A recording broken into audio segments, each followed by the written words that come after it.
Fala pessoal, tudo bem? Quinto episódio hoje do RDcast. Trouxemos hoje uma fera aqui da fisioterapia, uma fera da enfermagem também. O nosso Dr. Paulo Neiva, o famoso Paulada, grande aluno aqui nosso da RD Champions aqui, que veio hoje trazer um pouco da história, um pouco do seu conhecimento aqui pra gente. Paulada, bem-vindo aí. Ok, mestre, muito obrigado, um prazer inenarrável poder participar desse quinto episódio, né, do RDcast. É isso aí, Paulada. Conta um pouco aí da tua história, né? Quando você sentiu assim a vontade, né, de ser um fisioterapeuta, que é a tua primeira formação, e depois disso você ter ainda essa tua questão e buscar a enfermagem também como uma extensão aí para que agregasse valor, né? Me conta um pouco sobre isso aí. Sim. Bom, o meu envolvimento, né, com jiu-jitsu é desde pequeno, desde sempre, né? Eu e meu irmão, a gente queríamos treinar, coisa e tal, não tínhamos ainda muita condições financeiras, né? Saímos lá da Baixada Fluminense e tudo mais, pai e mãe com muita dificuldade, e a gente, desde novo, sempre envolvido, né? Brincando na rua com a galera, e meu irmão um pouco mais até agitado do que eu, ouvia algumas brigas, coisa e tal. Coisa de criança, né? Uhum. E a gente acabava se envolvendo, então sempre gostamos de luta. Conhecemos a luta no colégio que a gente estudava, né? E depois, posteriormente, a gente foi seguindo nisso. Também participando lá, né, como sempre, da nossa formação de base lá com o Júlio César e tudo mais, lá na Gama Filho, né, a gente então estudava no Colégio Gama Filho e à tarde a gente treinava lá, foi onde teve esse contato. Então, para chegar na história da fisioterapia, né? Sim. Então, preciso contar essa rápido, né? Essa introdução muito rápida. Né? Então, a gente, participando de um camp lá de treinamento para disputar o Campeonato Brasileiro. Então, dentro daquele movimento de treinar em pé, treinar a queda, infelizmente, meu braço acabou ficando dentro do kimono, sofri uma queda, então fiz uma luxação, né, de cotovelo. E aí, aquilo tudo mais, fui para a ambulância, cheguei lá no hospital, então fizeram a redução, fiquei imobilizado. Depois que o meu braço ficou imobilizado, eu precisei fazer fisioterapia. E aí foi o meu primeiro contato, então, com a fisioterapia. Como já participava já do Colégio Gama Filho, a gente já treinava na Gama Filho tinha um serviço de fisioterapia, né, disponibilizado pelo estagiário lá. Então, eu fiz a fisioterapia também lá na Gama Filho com os alunos que estavam da graduação, que estavam se formando com os estagiários lá. Então, esse primeiro contato, aquele mundo lá, muito me encantou, né? Então, saí dali certo de que eu deveria de seguir aquele caminho. Servi ao quartel, quando servi do quartel, quando eu acabei, eu falei, e agora? Preciso ser alguma coisa que eu só sei ser militar.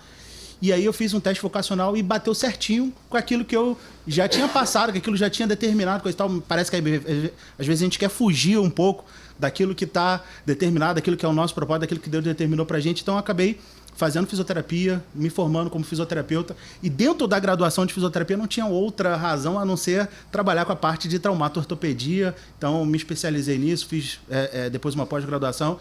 Inclusive, minha tese de TCC foi sobre as lesões em atletas de jiu-jitsu e judô, né? Essa foi a minha tese de conclusão de curso da especialização em traumato-ortopedia. Bem bacana. Pô, bacana, Paulinho.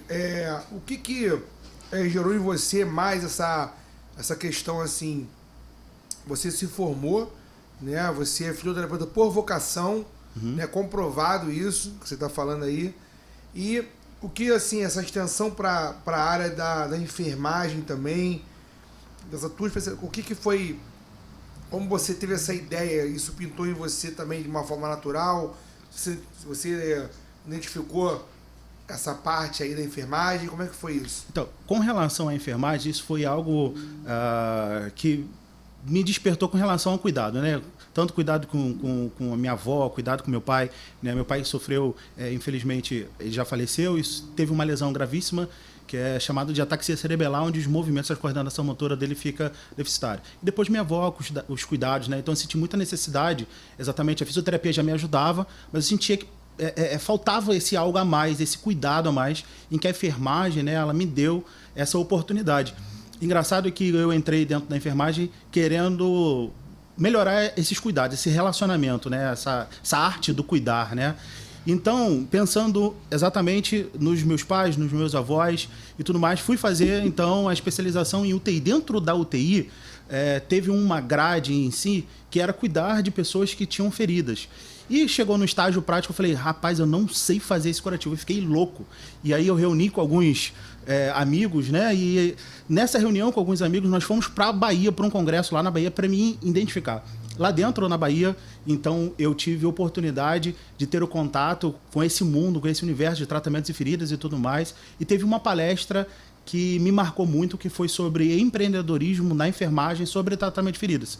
Então isso me marcou, voltei da Bahia, certo de que eu precisava mudar, não era muito a minha vocação, então me formei então como enfermeiro estomoterapeuta, que é o cuidado, né, com feridas, estomas e incontinência urinária. Bacana. E dentro desse mundo da estomoterapia, desse mundo também de lidar com feridas, né, eu vi a necessidade de que alguns atletas, né, principalmente atletas de MMA, né, que estão lá no ringue e coisa e tal, ele tem algumas lesões. Sim, então me despertou a curiosidade em que a estomoterapia pode auxiliar e ajudar nesses atletas, na recuperação desses atletas que têm uma lesão, né, um rompimento ali na sua estrutura de tecido, e o que a estomoterapia pode contribuir e fazer com que esse atleta retorne, né, para os seus treinamentos e tudo mais com essa... Então, uma coisa está ajudando a outra, uma coisa complementa a outra, exatamente pensando nesse atleta. Bacana. E assim, Paulinho, o que eu queria saber de você, na parte da fisioterapia, a gente vai falar dos dois assuntos aqui. Sim. Né? Na parte da fisioterapia, eu queria que você contasse um pouco da tua experiência hoje, assim, não precisa ser só com atletas, em alguns casos que você tenha já vivenciado de forma direta ali, que você teve um resultado positivo, de um cuidado ali, de um tratamento que você fez ali, que assim, chegou de uma forma e foi muito positivo, algo que você pode contar em cima disso aí.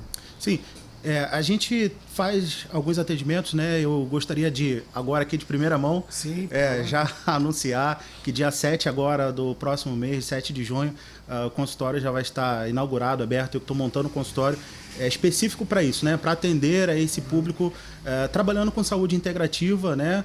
E tudo mais, a fisioterapia, a enfermagem aliada, auxiliando então na recuperação, olhando esse atleta como um todo, né? Então, falando da fisioterapia, já tem diversos pacientes, né, portadores de lesões musculoesqueléticas, lesões ortopédicas.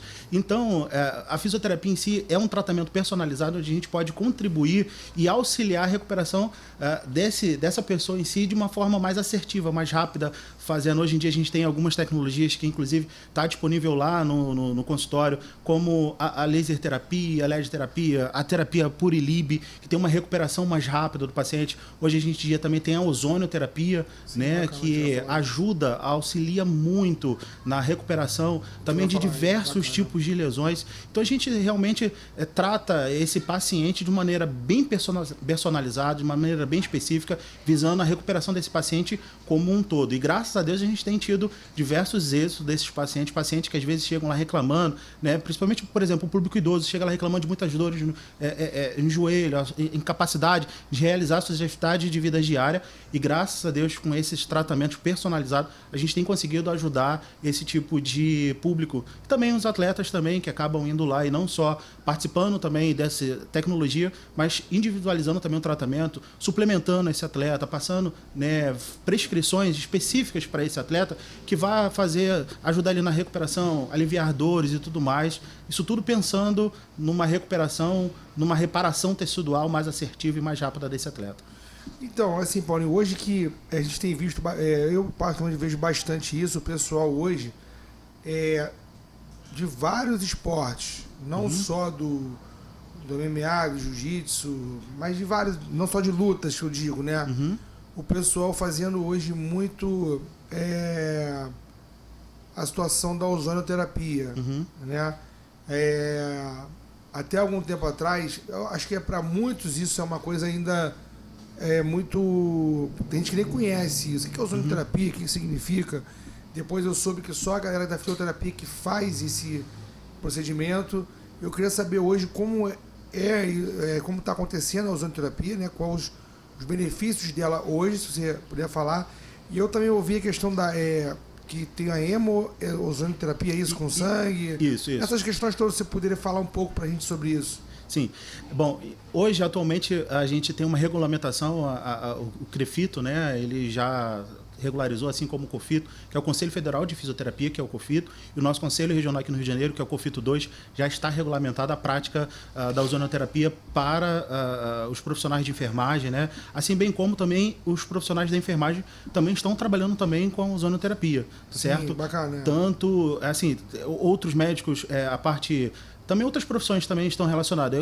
Só a medicina que ainda não foi regulamentada, mas algumas outras profissões já estão regulamentadas. Graças a Deus foi agraciado que tanto pela fisioterapia quanto a enfermagem pode utilizar a ozonoterapia. Então, dentro da ozonoterapia, é uma terapia que ela ajuda e auxilia principalmente na questão de ser antioxidante. Então essa terapia ajuda na recuperação e a gente tem diversos meios em que a gente pode realizar a aplicação, diversas vias, diversas formas de aplicação. Uma delas, conforme você falou, a gente tem a hemoterapia, né? E a gente tem a hemoterapia maior e a hemoterapia menor. Tem uma certa diferença dessas duas. A hemoterapia maior, a gente faz a punção, né? Então venosa, a gente retira, pega com a bolsa, né, de sangue, a gente faz aquele sangue ser então oxigenado, receber ali o ozônio, né? A gente depois reintroduz esse sangue então ozonizado, né, por via endovenosa. E a gente tem então a hemoterapia menor, que nada mais é do que você tirar esse sangue por via endovenosa. Então a gente tem um contato então ali com gás, né, o ozônio ali, e aí a aplicação é por intramuscular. Então essa é a grande diferenciação da maior para menor. A maior sai e volta endovenosa, a menor sai endovenosa e volta muscular. E grandes pacientes têm se beneficiado também por essa terapia. Então, a gente vê muito, né, o pessoal usando a hemoterapia, hemoterapia, ozônio, tudo isso eu estou vendo bastante essa questão crescer, né, no meio da área de saúde, no meio da área de do desporto em si, né? Eu acho bem bacana esse recurso. E hoje também se vê muito a questão para recuperação muscular após treino, essas coisas, a questão da ventosa e da liberação miofascial. A minha dúvida hoje, acho que de muitos aqui, o objetivo da ventosa, né? E o objetivo hoje em si da liberação miofascial. Outro dia eu ouvi um cara falando, o pessoal fala liberação miofascial, nada mais é do que uma massagem. De fato é isso? Ou tem algum fundamento diferente nisso aí? Bom, eu sou um camarada que às vezes sou meio polêmico com relação a isso. E eu gosto muito da fisioterapia clássica. Eu gosto muito, Paulo, gosto muito de ter esse contato com o paciente de temão. Então, eu sou muito mais dessa linha de segmento, de que eu prefiro, na realidade, fazer uma liberação miofascial. É muito mais do que uma simples massagem. Quem fala sobre isso é porque não tem um conhecimento profundo do que é e dos benefícios que causa. Então, quando você realmente tem um conhecimento da técnica e sabe aplicar, porque não é só ter aquele conhecimento superficial. É realmente ter a lida do dia a dia, você saber para que serve, às vezes contraindicar. O que acontece é aquela receita de bolo, né? Todo mundo já vem, ou faz um curso, ou faz alguma coisa, você especializa e quer que todos os pacientes utilizem aquela receita de bolo. E não é assim, a gente precisa identificar qual é a necessidade daquele paciente, se aqui realmente aquele paciente precisa e necessita, então sim fazer a técnica. Então eu gosto mais da fisioterapia clássica. Eu prefiro mais realmente fazer a liberação miofascial, botar a mão ali no paciente, sentir a lesão. E tudo parte do princípio que existe o princípio da individualidade biológica de cada um, sim, né? Não tem como. Isso aí é clássico. Clássico, né? Não exatamente. tem jeito. E hoje, então, assim, o pessoal fala essa questão, mas a liberação, ela é comprovadamente, ela melhora... o que eu falo assim, é mais a questão muscular em si da pessoa, ela não entra em articulação, ligamentos, tendão, então afeta também de uma forma meio que indireta. Na minha opinião, sim. Por quê? Se a gente for estudar as camadas, né, músculo, tecido e tudo mais, a gente tem ali no meio a face, né? E dizem que, na realidade, a pele que seria o grande, né, órgão do nosso corpo, mas não. Já foi comprovado cientificamente, né, diversos artigos aí vem falando que a face, né, ela é a grande órgão, né, do nosso tecido. E se você for ver, essa ligação íntima do músculo com a face, então a gente tem a face ali, na realidade, fazendo todo esse revestimento, né, acima e abaixo da musculatura. Então, uma vez quando você faz essa liberação, né, essa liberação das fáscias, e a gente tem ali aquele movimento, é óbvio que a recuperação daquele atleta ou daquele paciente, ele é melhor, ele tem uma resposta mais rápida, entendeu? Com relação a essa recuperação. Porque você está, como é que eu posso dizer? Você está liberando aquela estrutura, sabe? Às vezes por uma contratura, enfim, às vezes um encurtamento. Então, quando você melhora, você facilita o trânsito dessa face ali, é óbvio que a articulação, né, a liberação, o movimento, ele fica muito mais facilitado. Entendi. E a questão em si da ventosa, que o pessoal usa bastante hoje, a gente vê, às vezes vê o pessoal tudo marcado, né, com as costas ali e tal. O fundamento, assim, eu já estudei mais ou menos sobre isso, mas o fundamento da ventosa ali em si seria o quê? Então, a ventosa terapia, a gente inclusive tem que ter bastante cuidado, tá? Porque eu já cheguei no meu consultório de pegar algumas pessoas que infelizmente causaram lesões mesmo na pele por conta da ventosa terapia. Pessoas que, infelizmente, alguns colegas, né, que deixaram tempo demais ali e causaram uma lesão, inclusive até necrose em tecido, sabe? Caramba. O grande objetivo ali da ventosa terapia é você levar suporte sanguíneo, levar aporte sanguíneo ali. E uma vez aquela musculatura irrigada, porque às vezes o que acontece é uma diminuição, né, de nutrientes, oxigênio e tudo mais para irrigar aquele tecido. E uma vez que aquele tecido tem suporte de nutrientes, sanguíneo, oxigênio, a ideia é que aquele tecido tenha uma resposta mais rápida. Então a ventosa terapia nada mais é para isso, sabe? Você melhorada, como se fosse dando um upgrade de resposta, de levando nutrientes ali, para que você tenha uma resposta muito mais rápida, sabe? Aí você precisa entender um pouco da técnica, estar utilizando, descobrir alguns pontos, associar essa técnica com pontos talvez de acupuntura, sabe? Que você potencializa a ação da ventosa terapia. Eu acho que toda terapia é válida desde que prescrita de uma maneira correta e executada também da maneira correta. Então, assim, não tem que a fisioterapia, a ventosa é melhor do que a liberação miofascial, não. É a grande questão também do pessoal fala às vezes, a grande polêmica de RPG e Pilates. O que é melhor? É melhor você fazer o RPG, é melhor você fazer o Pilates? Na minha visão, as duas são importantes e as duas precisam estar juntos. Porque quando você vê o RPG, por exemplo, o RPG ele trata a parte de estrutura, sabe? A estrutura óssea. E o Pilates, ele tem um foco mais na estrutura muscular. Então, entende? Se você tem um paciente que tem um desvio estrutural, você vai lá, faz o RPG, realinhou aquele paciente, botou a estrutura daquele paciente no lugar, certinha. Então, agora você vai precisar da musculatura para sustentar, sabe, aquela estrutura que você realinhou. Então, você não dá para você fazer as duas técnicas de forma isolada. Você precisa fazer o RPG, que é alinhar a estrutura ou realinhar a estrutura, e depois você precisa fortalecer aquela estrutura alinhada. Então, tem gente que trata o paciente só com Pilates, tem gente que trata o paciente só com RPG, e na minha visão, por isso que eu falei, eu sou um camarada mais que gosta da fisioterapia clássica, que você tem um entendimento de por que eu posso ter uma se eu posso ter as duas. Então eu posso ter as duas técnicas aliadas, que vai... O foco tem que ser o paciente, o foco tem que ser o resultado mais rápido. O que você pode fazer, você como profissional, de entrega mais rápida e mais acentuada para aquele atleta, aquela pessoa recupere o mais rápido possível. E isso que é o legal da fisioterapia. Eu tenho uma experiência muito legal com a RPG e com o Pilates. Eu tenho uma experiência assim muito bacana.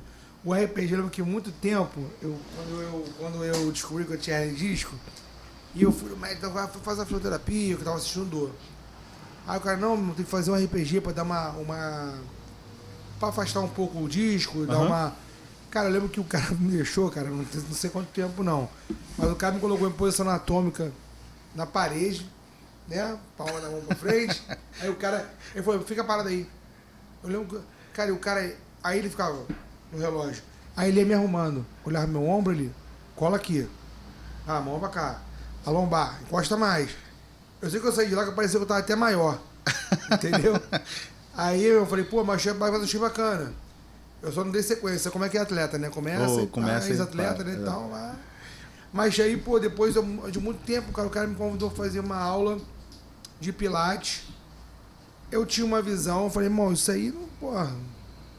Mas eu fiz a aula, irmão, eu saí, pô, eu fiz umas 3, eu saí outro, meu irmão. Tava me sentindo bem pelos alongamentos que você faz ali, pelos exercícios posturais que você faz também, eu me senti muito bem.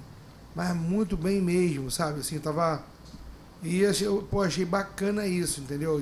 Dessa junção. E hoje, assim, você acredita que isso também hoje, a questão do Pilates em si, hoje eu vejo um pessoal do meio fazendo como uma composição de treinamento. Você acha importante para o atleta de alto rendimento isso? Sim, acho muito importante essa composição, né, de estruturas, né, e composição de técnicas, né, tanto da fisioterapia quanto da enfermagem, para auxiliar, fazendo com que esse atleta realmente mantenha-se em alta performance, né? É muito legal. A gente tem alguns atletas que têm esse encurtamento muscular, né? Alguns atletas que às vezes têm dificuldade e óbvio, né? Você aplicar ali técnicas, você identificar isso nesse atleta, vai te favorecer demais, né? Para melhorar a questão da funcionalidade desse atleta. Poxa, bacana, né? Então, assim, eu vejo muita gente hoje colocando, né? Eu até aconselho meu pessoal aqui, meus atletas, a incluírem a parte de recovery da fisioterapia. Isso é muito importante. Cara, porque o alto rendimento ele trabalha com a fibra no limite, né? Então eu sempre falo isso. E a gente precisa sempre estar colocando em dia. Eu sou muito a favor, muito. Essa questão de só você desgastar, né? E você não recuperar é muito complicado. E eu vi bastante isso. E assim, na parte da enfermagem, Paulinho, que você tá, né, aí também, pô, se doando, né? Vai ter a tua nova clínica agora aí que tá para inaugurar e vai ser bem bacana o trabalho que vocês vão direcionar lá dentro, né? As questões que você hoje pega muito nessa área, queimadura, né? Essas coisas, acho que é o que mais da ferida que mais dá, né? Hoje em dia, o grande foco hoje é com pacientes diabéticos, né? A gente tem alguns pacientes que são diabéticos, às vezes estão muito tempo de lesão, sabe? Sim. Então, aquelas úlceras, né? Pacientes acamados que têm também lesão em pacientes idosos, que ficam muito tempo acamados, fazem lesão, pressão.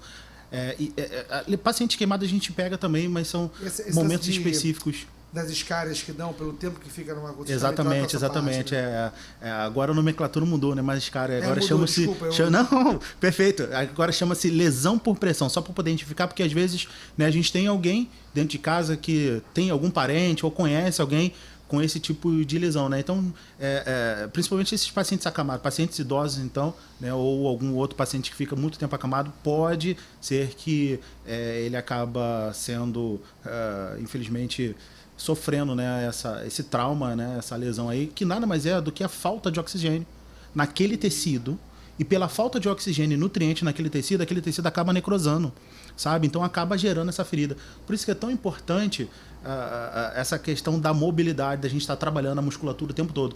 E eu vejo essa questão novamente retornando, sabe? As duas especialidades se complementando, tanto a fisioterapia quanto a enfermagem. Porque às vezes esse paciente que está acamado, enfim, tudo mais, gera essa lesão pela falta de mobilidade, sabe? Então, assim, possivelmente fazendo essa mobilização, com certeza a gente tem uma chance de diminuir essas lesões. Mas, enfim, dentro do consultório são diversos tipos de feridas aí que a gente acaba tratando. Feridas, né, essas com pacientes portadores de diabetes, feridas traumáticas também, às vezes, a gente pega bastante lá. Recentemente eu peguei um paciente lá por lesão de moto. O paciente estava andando de moto, se acidentou e então a gente estava cuidando da perna dele, né? Precisava depois trabalhar, se recuperar rápido. Uma outra paciente também que estava em comunidade, isso aí me marcou muito, sabe? Uma paciente estava dentro de uma comunidade, tinha saído do baile, tinha bebido, o rapaz tinha bebido muito, então o que aconteceu? Essa paciente, ela caiu da moto, ela estava com top, né? E aquele top acabou saindo, assim, pelo movimento da queda dela, e ela, assim, mergulhou mesmo como se fosse igual um peixinho, como estivesse fazendo um mergulho numa piscina, sabe? Então, assim, ela mergulhou mesmo, então, assim, causou lesão nas duas mamas dela. Ela, infelizmente, perdeu os 2 mamilos. Foi uma lesão bem grave. Então, assim, tivemos que cuidar, mandar depois para cirurgia plástica para fazer a reconstrução. Então, assim, são lesões diversas que a gente está cuidando desses pacientes lá. E, assim, Paulinho, para a gente chegar na nossa reta final aqui, né, no nosso podcast, eu faço sempre algumas perguntas, assim, meio que pessoal dentro do profissional. Uhum. Hoje, qual é o teu maior sonho na tua profissão? Hoje o meu maior sonho na minha profissão é conseguir ajudar esses pacientes. Todos os meus pacientes, sejam pacientes da fisioterapia quanto esses pacientes da enfermagem, é você levar, na realidade, essa ajuda, esse auxílio, né? São pacientes que estão muito sofridos e você chega ali como a última esperança desses pacientes, sabe? Você ter esse propósito em si de poder de contribuir para esse paciente, para melhor, para a recuperação, felicidade dele, realmente não tem preço. Tem alguns pacientes que me marcaram muito já com relação a isso, de levar essa esperança, esse propósito que eu estou vivendo, que eu estou seguindo, isso é muito gratificante. Uma vovozinha, por exemplo, que tinha 30 anos de ferida numa cidade do interior de Minas, que eu fui lá fazer um atendimento, e ela era conhecida na cidade exatamente por aquela lesão. 30 anos de ferida, sabe? E que dali me marcou muito. E ela chegou, a filha dela conversou comigo, a mãe dela nunca tinha cicatrizado aquela ferida. E ela tinha vergonha da mãe, sabe? A mãe não conseguia ir na escola, tudo mais, e ela chegou para mim, doutor, será que por um acaso essa ferida vai ser fechada e tudo mais, essa lesão, a gente vai conseguir fechar a lesão? Já passou por diversos outros médicos e tal. Então, assim, graças a Deus a gente conseguir levar um tratamento assertivo, aquela lesão fechou. E aquela paciente não deixou, aliás, na verdade, deixou de ser conhecida na cidade por aquela lesão, e acredita que ela virou ponto turístico na cidade, que todo mundo queria ver aquela senhora com a perna dela fechada. Então, isso não tem preço, sabe? Você levar... tinha uma outra paciente também que me marcou muito. Uma paciente que o sonho dela era retornar, tomar banho de mar, aí na praia. E quando a gente consegue devolver essa situação da paciente, olha que sonho simples. Olha, eu queria retornar, eu queria lembrar o que era tomar um banho de praia novamente, sabe? Então, assim, você conseguir auxiliar aquela pessoa a realizar o sonho dela, não tem preço, não é preço, é muito mais do que isso. Deus te abençoe nessa tua caminhada aí, meu irmão, que você possa ainda ser muito usado por Deus para curar essas pessoas aí. Amém. Né? Acho que é o que a gente faz na nossa vida, é dom que Deus dá. Se Deus te deu esse dom, meu irmão, abraça isso aí e segue em frente. Só tem uma frase que eu levo para minha vida, uma frase que eu levo para minha vida e eu quero compartilhar porque tem dado muito certo na minha vida até aqui. E desde que eu descobri, eu falo que as coisas não são por acaso.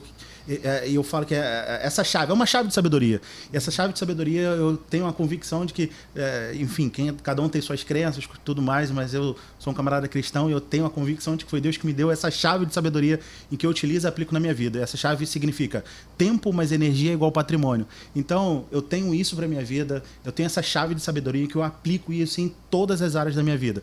Tempo mais energia é igual patrimônio. Tempo hoje é a moeda mais valiosa do mundo.